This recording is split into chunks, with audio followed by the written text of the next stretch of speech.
আসসালামু আলাইকুম ভাই, কেমন আছেন? ওয়ালাইকুম আসসালাম। ভাই আপনি তো আমাদের পেস্ট মেলা দিন ইউজ করেন, তা আপনার তো জানি দাঁতের একটু প্রবলেম আছে, তা কি সেটা সমাধান কি হয়েছে? ইনশাআল্লাহ। কি বলেন তো আসলে কি?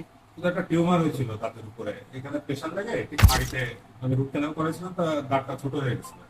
তখনই ওই খাবার খেতে আমার দুই পাশে ফাঁকা থাকতো, এরকম এরকম দাঁতটা দৌড়তো। ঠিক এইভাবে দাঁতটা এরকম এরকম দৌড়তো, তখন বেশি খাবার খেতাম, কিন্তু মাড়ির 3 নম্বর দাঁত। তা এটা প্রেশার লেগে ঠিক এরকম একটা জায়গায় দাঁতের এই তো দাঁত এরকম একটা জায়গায় এরকম ছোট্ট একটা বিসির মতো উঠেছিল, এটা প্রায় 6-7 মাস ছিল। আচ্ছা। এই পেস্টটা মাসখানেক ব্যবহার করার পরে যে দেখি ওই টিউমারটা নাই এবং দাঁতের ব্যথা ব্যথাও নাই, আমি অলরেডি আবার এই রুট ক্যানাল করা শুরু করছি। আমি ভাবছিলাম যে ডাক্তারের দেখাবো, ওইখানে একটা টিউমার হয়েছে। আমি আবার উঁচু করে খুঁজ দিতে দেখি টিউমারই নেই। আচ্ছা আচ্ছা আচ্ছা, তা রুট ক্যানাল করলে আপনার দাঁতে ব্যথা ট্যাথা হতো না?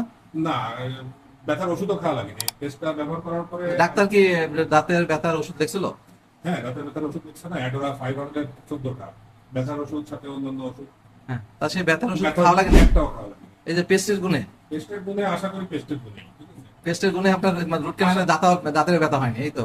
না, রুট ক্যানাল এখনো চলতেছে, কিন্তু এখনো পর্যন্ত দাঁতের ব্যথার জন্য কোনো মেডিসিন দেওয়া লাগেনি, ব্যথার কোনো মেডিসিন দেওয়া লাগেনি। তো কি মনে করেন আমাদের পেস্ট আসলে না, কি? অনেক ভালো মানের উন্নত মানের পেস্ট আছে, আলহামদুলিল্লাহ।